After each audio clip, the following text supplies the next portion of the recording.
Chapter 7. We're on Party Manners, it's called. Right. It was the Easter holiday. Barney and Lou were doing some painting in the dining room, and Granny had spread some sheets of newspaper over the table in case they made a mess. Barney had his elbows on the table and was reading the newspaper. "Hey, Lou," he suddenly cried. "Look what it says here. It says, Bottom's Mammoth Circus. Do you think we can go to it?"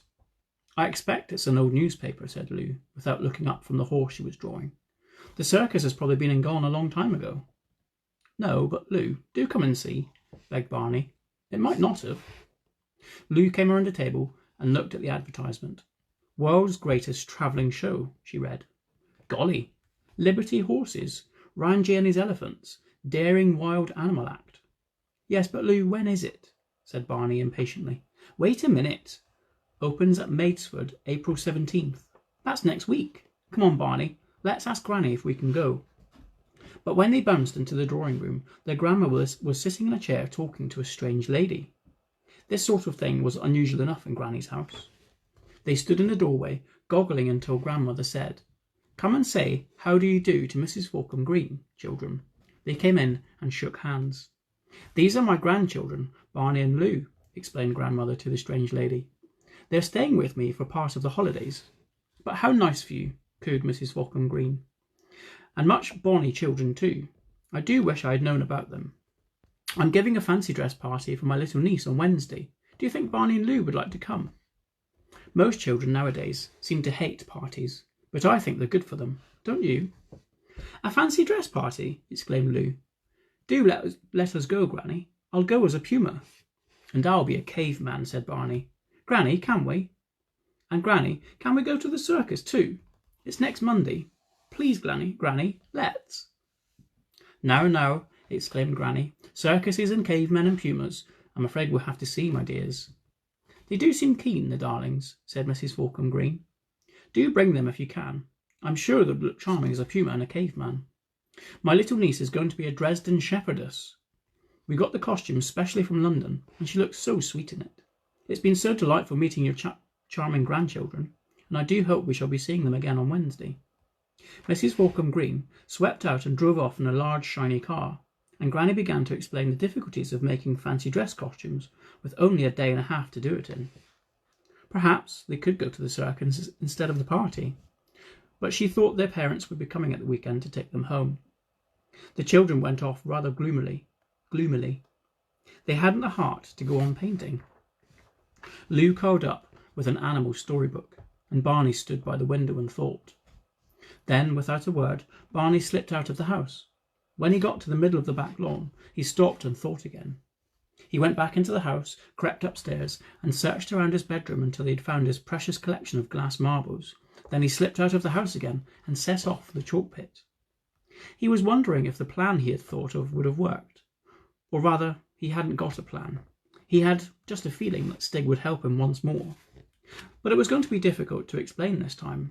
He was sure that Stig wouldn't understand about fancy dress parties, but Stig had such a lot of things in his den that some of them were bound to come in useful, if he could get Stig to part with them. When he got to the den, he found Stig happily peeling an old umbrella somebody had thrown away down the pit. He ripped the cover off and tried it on himself in different ways. By tearing a bigger hole in the middle and climbing into it, it found that it made a quite useful sort of skirt. "That's clever, Stig," exclaimed Barney. "It'll keep the rain off too." Then Stig turned his attention to the frame of the umbrella. It drenched the little struts off one by one. He wrenched the little struts off one by one, and then he sat looking at them as if they lay in a heap in front of him. Barney could tell he was wondering what he could use them for. He found the first use without thinking. It was just right for scratching an itch in the middle of his back. He looked at the other for some time and played with it in his hands. He found that he could stick it in his two legs to the ground so that the long part reached forward at an angle. Suddenly he reached for a small turnip and stuck it on the end that was in the air. The whole thing wobbled a bit, so he fitted another strut so that there were 4 legs to hold up the turnip. Then he brought it near the fire so that the turnip was hanging over the hot embers, and there it was, a standing toasting fork, or spit. Stig played with another of the pieces of metal and bent it with his strong hands so that one of the ends snapped off. So then he had a thin piece of metal with a hole in the end. It was not long before he had rubbed the other end onto a point of the rough stone, and there was a useful big needle. Stig seemed very pleased with all the things he could do with his bits of umbrella. He put the other metal parts aside, broke off the handle, which was carved like a Scotty dog, and stuck into the wall as a decoration, and then put the point of the umbrella against the wall with his weapons. It would make a good arrow. Barney had been so fascinated watching Stig inventing uses for the bits of umbrella that he had almost forgotten what he had come for. He then remembered about the fancy dress party. He put his hand into his pocket and took out a glass marble. "I brought this for you, Stig," he said. Stig took the marble with interest, held it up to the light, grinned, and put it in his mouth. "No, no, Stig," cried Barney. "It's not for eating. Spit it out. Stig, please." Stig took the marble out of his mouth and looked at Barney questioningly. "It's just for playing with," explained Barney. "Look, here's another." He rolled the second marble along the ground to Stig. Stig seemed amused by the way the little glass ball rolled around, flashing in the light. He rolled this marble at Barney, and then they struck and bounced apart. He played with both of them for a bit, and then handed them back to Barney. "No, they're for you, Stig," said Barney. "You can keep them." Stig put them carefully in a niche in the wall, and then he seemed to look about for something to give Barney in exchange. He picked up 2 or 3 of his precious umbrella bones and offered them to Barney, but Barney pushed them away. "No, thank you. I don't think I want bits of umbrella," he said. Stig looked relieved. He really didn't want to part with them.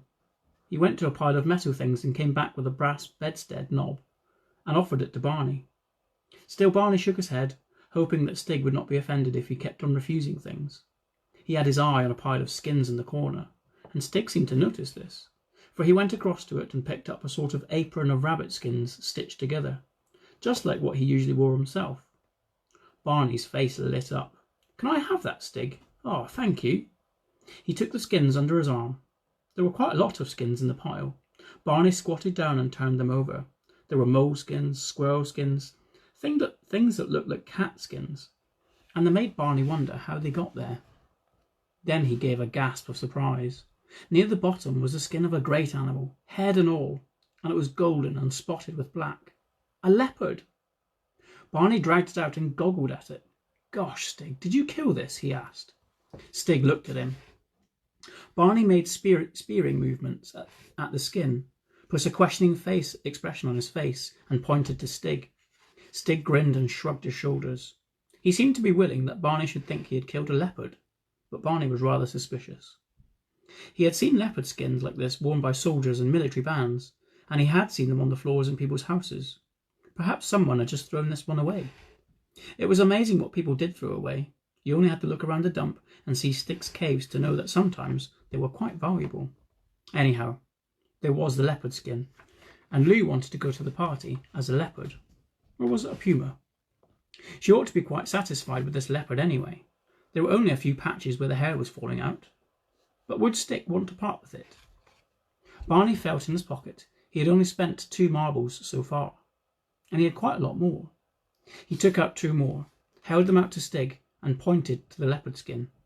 Stig looked at the marbles, looked at the skins, and looked very doubtful. Barney added another marble or 2 into his hand. Stig still looked doubtful. Barney took 2 more marbles from his pocket. Now there were 5.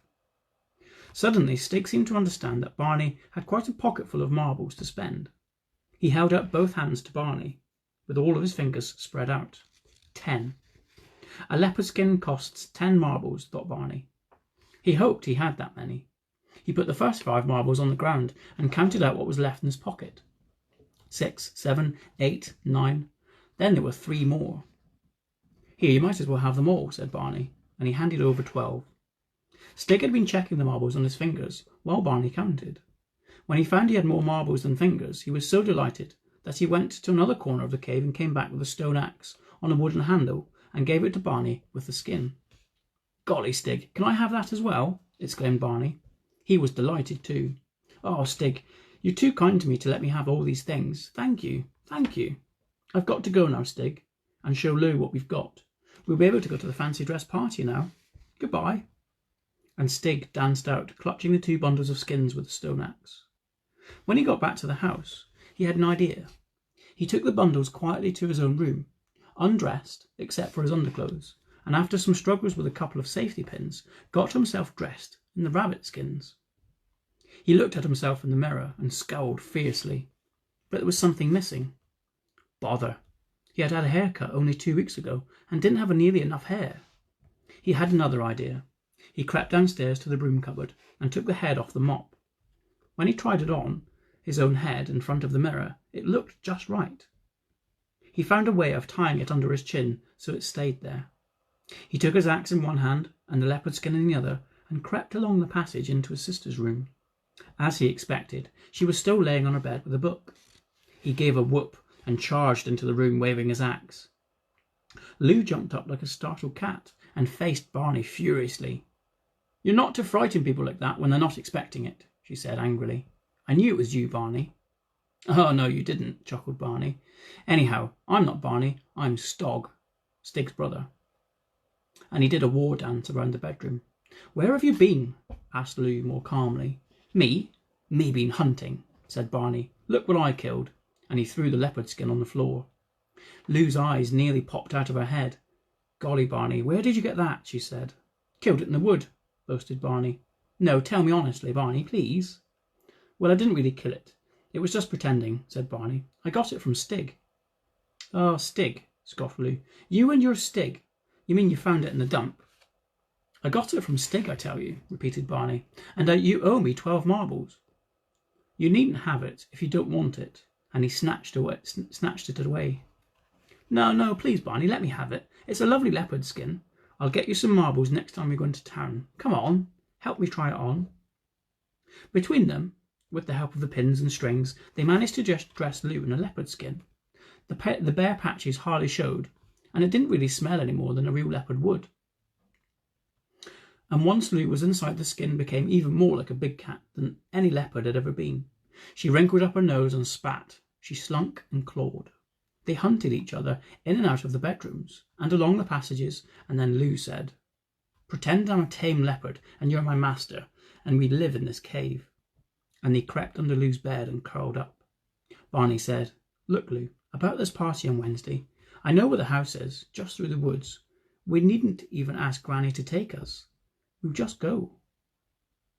1 or 2 stars had come out in the dark blue sky overhead, and there was a golden wash of sunset in the west. Above the dark woods, a blackbird was trying out his new spring voice from the elm tree. It had been the first mild, dry day of spring, and the air was beginning to feel alive with the earth warming up, and buds opening, and things creeping out of their winter beds. A leopard and a Stone Age hunter, as they let themselves quietly out the back door, felt they couldn't possibly have stayed indoors any longer without bursting. The leopards dropped to hands and feet, and as soon as they reached the lawn, but the hunter said, "Oh, come on, Lou, we'll be late if you're going to crawl all the way." I can go just as fast like this," said the leopard, and went bounding off towards the back gate.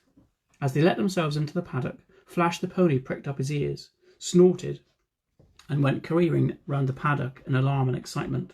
"Silly old Flash," called the leopard. "It's only me." "I thought you were a leopard," said Barney. So did Flash. No wonder he's frightened. They made their way along the long, darkening tracks and footpaths. Sometimes the leopard would go ahead and leap out from behind a bush at the hunter. Sometimes the hunter would run on and lie in wait for the leopard. One time, when Barney was laying in an ambush behind a hollow beech stump, Lou crept up behind him and jumped on him instead of coming along the path and being jumped on. Barney was cross. "That's not fair," he complained. "It's my turn to do you." But Lou only laughed in a catty sort of way and went bouncing off again. Barney sat down rather sulkily and let her go on. He should have had another turn, he thought. He heard Lou's footsteps dying away along the track, and then suddenly there was a snarl and a roar. She usually gave when she was being ambushed. It sounded rather astonished this time. Then heard Lou's voice. "Barney, it was my turn for an ambush. How did you get ahead so quickly?" But he hadn't gone ahead. He'd been sitting here. Who was Lou talking to, and what was going on? He got up and ran along the path between the dark thickets. He found Lou a good distance ahead, crouching down and panting. You did make me jump that time, said Lou. I wasn't expecting you. And how did you get here so soon? Get where? Asked Barney, wondering. Behind that oak tree. I know it was you all right, but I wasn't expecting you, said Lou. But I wasn't behind that oak tree. I was along the path there, said Barney. Don't be silly, said Barney. Don't be silly, Barney. I saw you with my own eyes, didn't I? Said Lou crossly. You must have been there. But I wasn't, I promise, Barney protested. How could I have got there? Lou said nothing for a moment. Then in a different voice she says, I think we'd better stop playing this game. We'll only be late for the party. Let's just walk on. They went on side by side. The wood was getting really dark now, and as they went along by the fir plantation, the leopard and the hunter actually found themselves holding hands. People say they sometimes have feelings someone's following them. Have a feeling someone's following them. Lou said in a voice that tried to be bright and ordinary. What about it? Said Barney. Oh, nothing, said Lou. I suppose it's not far to Forkham Greens. But Barney had suddenly an idea. Lou had seen something behind an oak tree, looking like him, and now there was a feeling of someone following them. Barney thought he knew what was going on, but Lou didn't, and he laughed softly to himself. I don't see there's anything to laugh at, snapped Lou almost tearfully, and she stamped her foot. They came out at last into the lane, crossed over, and there was the entrance to the Forkham Greens drive. They could see cars parked outside the house, big ones and little ones, and lights blazed from the windows from over the front door. Lou's eyes began to sparkle, but now Barney started to feel uncomfortable. He liked parties almost as much as Lou. Once they had started, but he felt shy about going up to the big door and ringing the bell. As Lou skipped up the steps and pulled the handle, Barney took a grip on his axe and looked back along the shadowy drive. And yes, he was almost sure, something had slipped between the two rhododendron bushes. It was what he had thought. Someone was lurking behind them, and it was Stig. Thanks, Shane. The front door and Mrs. Forkham Green stood there looking a little distracted already. Hello, do come in, she said. Oh, it's the puma and the caveman. How sweet of you to come, and how realistic. She sniffed a little at the animal smell that came in with them, but there was a wail from behind her that she had to turn round to the massive children of all ages who were hurling about her in the big hall, or standing dumbly in the corners. Oh dear, who is it behind that mask there? Lone Ranger, or is it Zorro? Please don't poke little Bo Peep with your sword, will you, dear? She's only 3 and she doesn't like it. Lou looked around excitedly at the dressed-up children. They were peasant girls and ladies from the Middle Ages, and cowboys and kings and queens and cowboys, and spacemen, who looked rather hot already, and more cowboys and Indians and squaws. But she seemed to be the only one in the real animal skin. Barney looked at the walls of the hall. Look at all those things on the wall, Lou, he whispered. There was hardly a square foot of the wall that was not covered with trophies, heads of gazelles or hartebeest and gnus, bunches of spears and assegais, and leather shields, racks of swords and daggers and old guns. This is a super place, murmured Barney. I'm jolly glad we came, aren't you? Mrs. Forkham Green clapped her hands loudly. Now then, children, she called. I think we're all here. So we'll start off by dancing Sir Roger de Cloverley. I expect you all know it, don't you? The girls do anyway, and they can show the boys. Most of the girls began twittering with pleasure. They formed themselves in a line ready to begin. But there were glum looks among the boys, and they stood around grasping various weapons. It's going to be that sort of party, was it? Come on, boys, line up. All pistols, tomahawks, ray guns, and stone axes on the oak chest, if you please, caroled Mrs. Forkham Green, as she sat down at a big grand piano.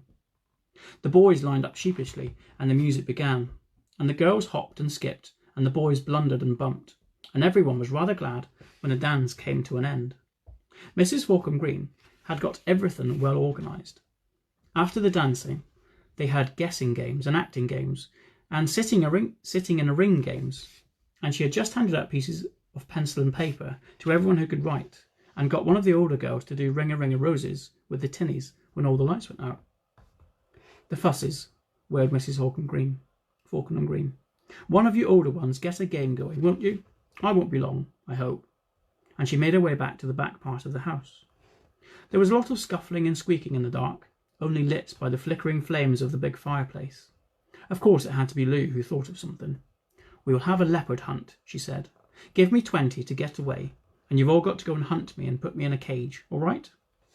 There were shouts of agreement. Boys scrambled for their weapons in the dark. Several people counted up to 20, and everybody shouting, "Coming!" And everyone except a tiny few ones who stayed by the fire, everyone scattered up the stairs and along the corridors, whooping and chattering and telling each other to be quiet. Barney was one of the first up the broad staircase and onto the dark landing. Moonlight came through the leaded window and shone on the figure standing there. He was just going to say something to it when it noticed it was an empty suit of old-fashioned armour. But there was someone coming up the stairs close behind him.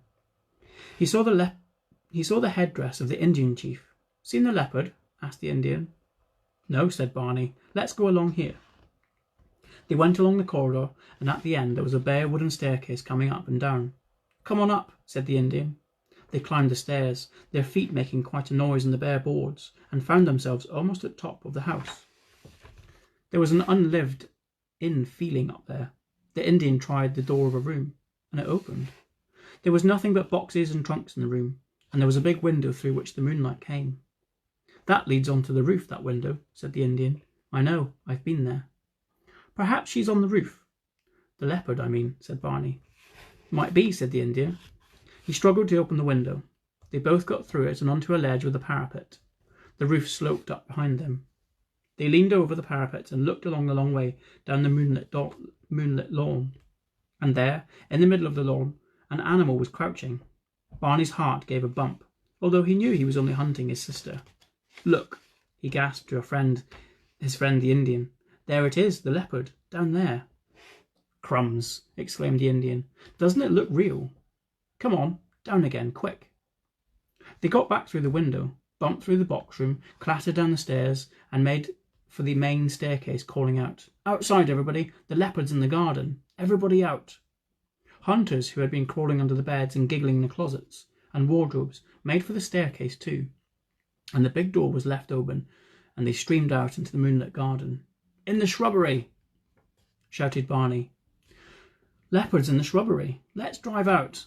Pirates, cowboys, shepherdesses piled into the shrubbery, whooping and crashing, and out of the corner of his eyes Barney saw something bolt out of the undergrowth and into the shadow of the house. "Tally-ho!" he hallooed, and sped after it along the gravel path and round the back, past glasshouses and outbuildings. He heard running feet behind him. The Indian and some other hunters were on the trail too. In front of him were two big wooden gates open, and leading into a paved stable yard with buildings all around it. "In there," he panted. "I saw it go." He dashed through the gateway, and at least half a dozen others clattered in with him. "Quick, shut the gates, don't let it out," he heard the Indian say, and the heavy wooden doors banged to behind him. But Barney stood rooted to the paving, unable to move. The other children behind him were suddenly still and silent too. The boy, dressed as an Indian, gave a shaky whisper. "There's 2 leopards." The moonlight shone clearly on the roofs of the buildings and the checkered paving of the yard, and clearly, in the moonlight, like 2 figures on a stage, 2 animal forms crouched facing each other. Both had golden, black-spotted fur and long tails. But as one of the crouching beasts turned its head to glare at the hunters by the gate, its eyes flashed green and alive in the moonlight, and under the mask of the other beast, Barney recognised the white face of his sister. How long they all stood like that, Barney didn't know. Barney grasping his stone axe, but feeling as if he had turned to stone himself. Lou crouched there, desperately willing her whole body to turn into a real-life wild beast to meet this awful peril. And the real-life leopard itself, because it couldn't be anything else. Frightened by the hullabaloo, mystified by the strange half-beast, half-human that faced it, cornered and angry. It was like a nightmare game, when nobody knew what the next move should be. And then Barney heard the Indian behind him and gave another hoarse whisper. 2 cavemen. For out of the shadows at the far end of the yard appeared a figure that might have been his own reflection in a mirror. Shaggy hair, rabbit skins, and bare limbs, but this one carried a long spear with a glinting blade, and it levelled at the real leopard. And suddenly Barney's limbs unfroze, and he whispered, Stig. The leopard shifted its gaze. It shot a glance at Barney. It looked back at the unmoving Lou. It turned to the advancing Stig and gave a low growl. Its tail twitched, and it began tucking its feet under its cat as it does when it's about to charge and spring. Stig crouched too, still pointing his spear, and Barney saw that in the shadows beyond Stig was an open door of an empty stable. The leopard had decided which was its most dangerous enemy, and now kept its eyes on Stig. Barney crept forward behind it. He was almost within axe reach of its twitching tail. The leopard stopped shifting its feet. Its tail lay still for an instant, and its muscles were tense. It sprang, but as it sprang, Barney brought his axe down on the tip of its tail. Lou burst into life with a sudden roar, and Stig threw himself sideways, and the startled and confused leopard jumped twice as high and twice as far as it was meant to, and vanished into the dark. Barney hurled himself forward, slammed the lower half of the door shut, and then the upper half, and gasped. "Quick, quick, somebody bolt it!" Lou and the Indian struggled with the bolts, and at last they all sank down on the paving feeling, exhausted and weak. The other children had now opened the gates of the yard, and the rest of the party was streaming in, chattering and asking questions. "Where's the leopard? Have you caught the leopard? Is it game over now? What do you mean it was a real leopard? Let's have another leopard hunt. That was super fun. Why can't we have another leopard hunt? What do you mean the leopard's in the stable? Where's the leopard? 2 leopards? Well, that's not fair. Nobody told us there were 2 leopards. Why can't we see the other leopard in the stable? Let's let it out and have another hunt." And the boy in the Zorro suit was actually fumbling with the bolts and trying to open the door of the stable. Stig, who was standing there, rapped him over the knuckles with the haft of his spear. "All right, caveman," said Zorro crossly. "I can open the door if I want to. It's not your business." But Stig turned his spear round and threatened him with the point. And Zorro retreated, saying, "Sorry, no need to get nasty." Then suddenly all the windows of the big house blazed with light again, and then the voice of Mrs. Falkingham Green came from the front steps, calling, "Children, children, you're all to come in at once. Everyone inside as quick as ever as you can." She sounded as she was almost frightened of something. As they all trooped around to the front of the entrance, they noticed a big truck in the drive, and strange men standing around, and some of the men had rifles. Mrs. Falkingham Green was standing on the steps, flapping her hands. Come along," she cried. "It was so naughty of you to go outside. 1, 2, 3, 4, 5. Just go in the hall and stand still while I count you all." They stood wide-eyed in the hall as Mrs. Falkingham Green slammed the big door behind her, leant against it with a white face, and counted the guests, and then counted again, and muttered to herself, "Oh dear, how many should there be? Little Jonathan couldn't come because of the measles, and then there's Betty Strickwell didn't answer either." The children began to join in with helpful voices. "Where's the other caveman?" "Yes, there's supposed to be 2 cavemen. I saw them." "And there's 2. Please be quiet. You'll only confuse me," moaned Mrs. Falkingham Green. She turned to a strange man in a raincoat who was standing by the door. "I think they're all here, Mr. she said. "Would you like to explain?" "Sorry to spoil your party, kiddies," said the man. "I'm from Bottom Circus, and I'm afraid one of our animals has got loose from its travelling cage, and it must be somewhere about here. But don't worry, we'll soon catch him." There were excited gasps and whistles from the children, and then Lou spoke up. "It was a leopard, wasn't it?" she said. The man looked at Lou. "Yes, girlie," he smiled. "Like you, only a bit fiercer." And Barney stepped forward. "It's all right, sir," he said. "We put it in the stables, me, Stig and Lou. I'll help you get it out if you like." Chapter 8.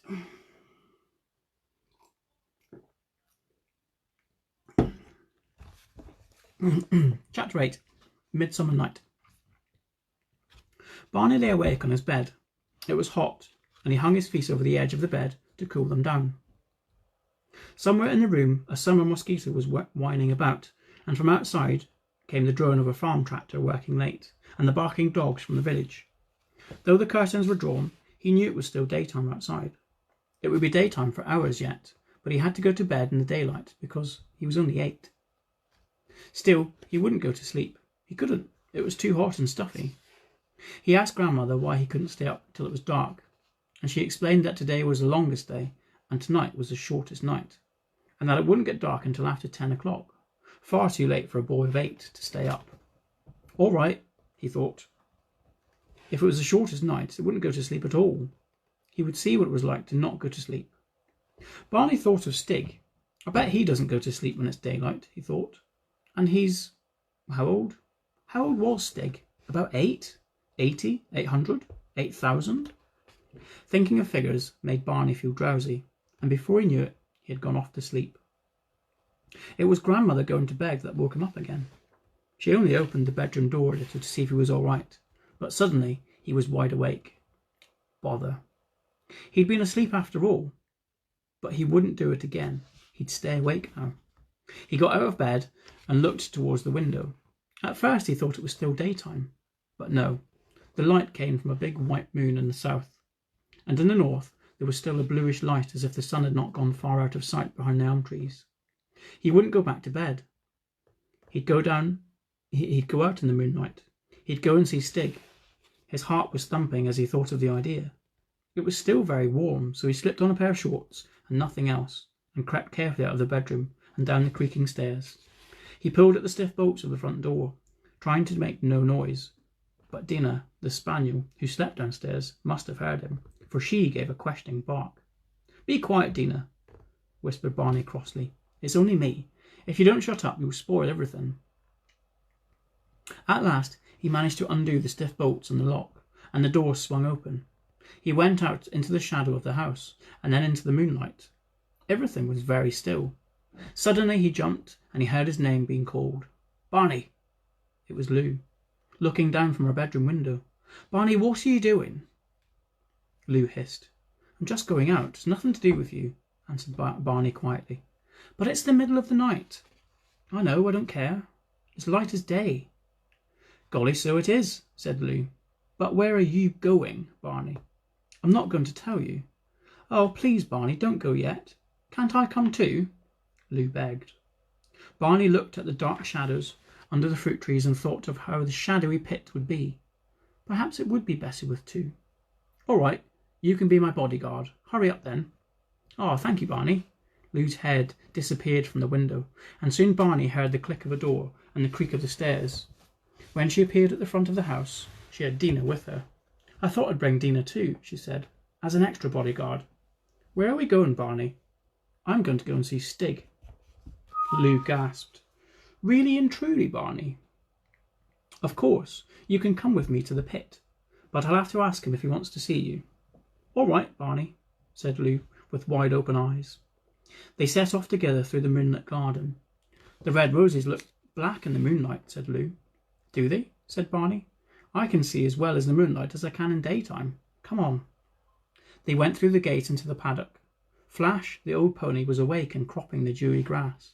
He tossed his head and snorted in surprise when he saw them, and then went back to his feeding. They crossed the paddock, Dina running in rings along the rabbit trails, and came to the edge of the copse. In spite of the strong moonlight and faint glow in the north, it looked very dark under the trees. They stood still. "Shh," said Barney. "What is it?" whispered Lou. "Isn't it quiet?" whispered Barney. It was so quiet that they could hear the chiming of a church clock from a very long way away. 1, 2, 3, 4, 5, 6, 7, 8, 9, 10, 11, 12. "Midnight," breathed Lou. They walked to the edge of the dark wood together, and then they stopped. How different the moonlight made everything look. They seemed to be standing on the edge of a deep forest, pierced by shadowy glades, instead of the straggling copse they knew. Even Dina, who usually took any excuse to go plunging into the thickets after the rabbits, seemed to hesitate. Then she sniffed. The hair on the back of her neck rose up, and she barked. Barney felt the hair on his neck rising up too. He jumped as the pony came up prancing and snorted behind them, and stood looking at them with pricked ears in the same direction. Dina barked again. Then before their eyes a great animal leapt into the patch of the moonlight in the glade, and stood there for a moment. "It's a stag," breathed Lou with astonishment. "I know," whispered Barney. "But there aren't any stags here," exclaimed Lou. Dina was the first to recover from her surprise, and she hurled herself into the glade, and the stag bounded off bounded off into the wood with Dina in pursuit. The pony snorted and blew behind them, and stood there with quivering nostrils. It was then that the children went midsummer crazy. Without a word, Lou grabbed the pony by the mane. Barney legged her up on the pony's back, hoisted him up to the front, and before they could stop to think, they had cleared the fence and were galloping straight for the edge of the pit. The edge of the pit was there all right, the pony poised on the edge, with a spring and a scramble which kept them too busy clinging with their legs and hands to keep thinking what was happening. Flash was down and up on the other side. What had happened?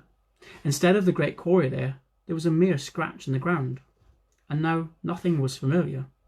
They expected every minute to come up to the cornfield beyond the copse, but the thickets and glades stretched on and on.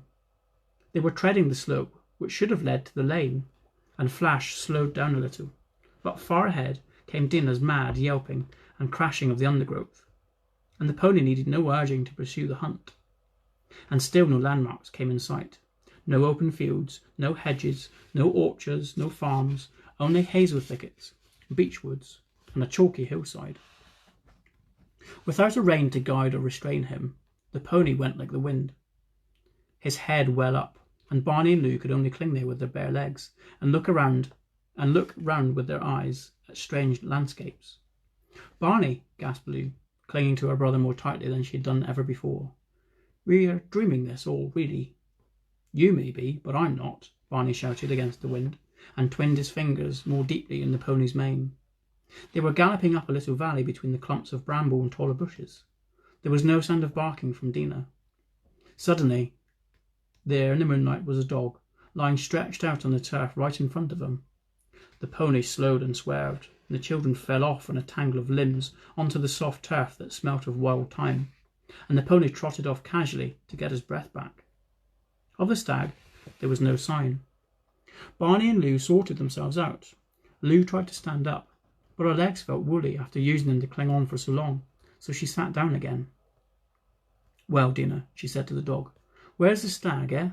Couldn't catch it, I suppose? Never mind, you're not a stag hound, are you, Dina?" Then she turned to Barney. "Barney, if we're not dreaming all of this, where are we?" "Don't know," replied Barney. "Let's just go on a little bit more and maybe we'll see." There was a line of beech trees at the top of the little valley, and Barney felt there must be something on the other side of them. He scrambled up the slope, went back to the dark trunks, and beyond them was nothing. It was like flying. Smooth turf sloped steeply under his feet, and far below the land was spread out like a map. "Lou," he called, "look where we are." They realised they were standing on the edge of the North Downs, a place they knew well enough, and the moon made everything as clear as day. And yet the more they looked, the stranger it was. There should have been pylons striding over the land carrying electric cables. There should have been squares of orchard, hop gardens, villages and churches. There should have been cement works in the distance by the river, and there was a tall television mast with a red light on top. They could see nothing but forest and heath over the floor of the valley, and out of the strange animal noises came up to them. And in all of this stretch of empty land there were only three maybe points of light of twinkling to show that a man was somewhere about. The nearest light was only a little way along the side of the hills, and now they could hear human voices coming from it. "It's a campfire," said Barney. "Come on, let's go and see." "But it might be savages or something," said Lou doubtfully. "There aren't any savages in England. There aren't any stags in this part of England, but we just saw one, and this doesn't seem to be England at all." "Well, it must be somewhere," said Barney. "Let's go and ask those people." "I think we ought to be careful," said Lou. "Let's creep up through the woods and have a look." They went back into the shadow of the beech woods and made their way as quietly as they could over last year's crackling leaves and husks. "Keep to heel, Dina," whispered Lou. "Barney, I wish I had a lead. Dina might give us away." "I've got some string in my pocket, I think," said Barney. He rummaged in his pockets and found a coil of hairy string that he had taken from the runner beam that seemed to have finished with it. They tied it to Dina's collar and went cautiously on. Soon the sounds of the camp were quite near, and they could see the red firelight flickering through the black beech trunks. "Sounds as if they're having a party," said Lou. "Listen, music." "That's not music," said Barney. "Well, it's jazz or something, or one of those skiffle groups." As they moved towards the firelight, keeping to the shadows, the noises were so loud that they did not have to worry about keeping quiet themselves. They reached the last beech tree of the wood, a giant with thick roots coiling into the chalky soil and broad boughs spreading out towards the slope on which the camp stood. "What are you doing, Barney?" hissed Lou, as Barney started scrambling on to one of the spreading branches. "I'm going to climb this tree so I can see." "So am I, then. But what about Dina? You can't bring her up." "I'll tie her up here," said Lou. "Lie down, Dina. Be quiet. There's a good dog." They climbed from limb to limb of the great beech tree until they got to a thick bough that grew straight towards the firelight. Barney sat astride it and inched himself along until he reached a fork, far out over the bushes and brambles that straggled along the edge of the wood. They had the perfect view of the camp. Or was it a camp? They were beehive huts made from poles planted in the ground, tied together at the top and thatched with straws and rushes. In an open space there was quite a crowd of people gathering around the fire. None of them seemed to be wearing much more than Lou and Barney. All of them seemed to have a lot of wild black hair, except for a few grey and white heads. The older ones were sitting, lying or squatting around. Toddlers were tumbling or sleeping in the dust. Boys and girls were chasing each other around the outside of the crowd or teasing fierce-looking dogs. The noise that was something like music came mostly from a group in the middle of the crowd near the fire. There were 4 figures in the group. One was holding half the jawbone of a large animal, and the other longer bone up and down the teeth, making a scratchy rhythm. Another had a hollow log, which he was hitting with 2 wooden clubs. The third was a singer. He didn't seem to have much the idea of a tune, and the children couldn't understand the words, but it was quite clear what the song was about. One moment the singer was a deer, grazing peacefully, and then looking anxiously about. Then he was a hunter, stalking his prey with a spear poised. Then he was a deer fleeing, the hunter throwing his spear, and the deer falling, the hunter carrying it back to camp. The crowd became excited as a singer, and joined in with the hand claps and cries. But there was yet another sound, which the listeners could not quite understand, a kind of blong, not always on one note, and not as most of the singing was, and not really taking much notice of the rhythm of the log drum and jawbone. It was as if someone who had never heard a tune was trying to play one for the first time with a tea chest and a broomstick. Then the bone scraper, in his excitement, joined the singer in a little shuffle dance that the children could see the 4th member of the band. On the ground was a large hollow animal skull with great curving horns. Tied between the horns were 3 or 4 lengths of string or gut, and a small dark figure was squatting by this simple harp, plucking at the strings and taking very little notice of anyone else. In fact, the song came to an end. The drummer gave the final thump to his log. The bone scraper rattled to a stop, but the little harpist went on his 3 notes as if he was the only musician in the world. Some of the crowd began to laugh and jeer at him as he played away, but it wasn't until someone threw a meat bone, catching him on the head with a clunk the children could hear in the tree, that the player looked up, as if surprised to see that he was not alone. Barney fell off his branch. "It's Stig!" he almost shouted. "Hush, Barney," Lou hissed. "You'll give us away." "But it is Stig," said Barney excitedly. "I said he was clever. He probably invented that thing that he was playing music on. Where's he going now?" For the little figure Barney said was Stig was rather sulkily walking away from the campfire towards the trees. "He's coming this way," whispered Lou. "Barney, you're not going to give us away." "Why not? He's my friend." "But what about the others? Who are they? You never said anything about them." "I don't know who they are. I never saw them before." "Well, we'd better be careful, Barney." "Oh, all right." But what gave them away was Dina, tied up at the bottom of the tree. She had been quiet up to now, but when she heard Stig walking towards the wood, she began to growl and to give short, sharp barks. On the edge of the bushes, Stig at once froze to stillness. Dina went on barking, and some of the wild children playing on the outside of the crowd heard her too. The bolder ones ran to the edge of the wood. The little ones ran to their parents by the fire. Soon a number of alarmed elders, snatching up spears and clubs, were making for the woods and the sound of Dina's bark. Lou and Barney clung to the high branch like squirrels, not daring to move. They could see the strange people on the edge of the wood, wondering at the unusual sound of a spaniel's bark. Then at last, plucking up the courage to advance into the darkness of the bushes and beech forest, holding their weapons at the ready. Dina's barking became more and more frantic as she heard the rustling of the bodies through the bushes all around and the crackling of snapping footsteps. Under cover of the noise, Barney whispered, "We've got to escape." "How can we?" breathed Lou. "Look where that bow goes." Barney pointed in the moonlight.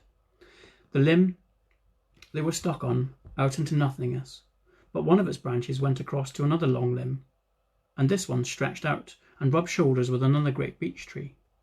If they climbed over into the other tree, Barney thought they could escape. "We can go across there," he whispered. "Come on, while they're making all this noise." Lou's face seemed to go pale. "Oh, Barney, we can't, and they'll find Dina anyhow." "I'm going to try. Then perhaps we can rescue Dina." He inched himself backwards along the limb they were sitting until he reached the branch that grew crosswise. When it came to it, he wondered what to do. It was too thin to sit astride, so decided to hang underneath it like a sloth by his hands and legs. Upside down like this, he crawled through the empty air between the two big limbs. By bending his head right back, he had an upside-down view of the forest, patched with moonlight, and right beneath him was a wild hunter, the tip of his spear pointing skywards, but looking at the ground. Barney hung without moving until the man had passed on, then moved as quickly as he could, and quietly as he could, as to where the branch passed over the other great limb. Here he got himself right away up on the bow again. His heart was thumping, and his legs felt quivery, but at least he was safer for a little while. But now he had to go outward to where the trees shook hands with the midnight air. He worked his way forward. As he went, the boughs came thinner and swayed more. At last, that's where the trees met. Where the branches crossed, their movement in the wind had rubbed a great dry scar, and nothing could do would stop the loud creak coming from this rubbing place every time he moved. "I must get over into the other tree," he thought. As quickly as he dared, he turned round so as to go back. Let go the branch he had just come up, and crack! It was a dead branch. Barney fell through nothing, then struck a flat, leafy branch below, slid outwards from this onto a lower one, crashed through, and fell the last few feet onto the soft forest floor. And there we have it. We're up to chapter 9 of Stig of the Dump.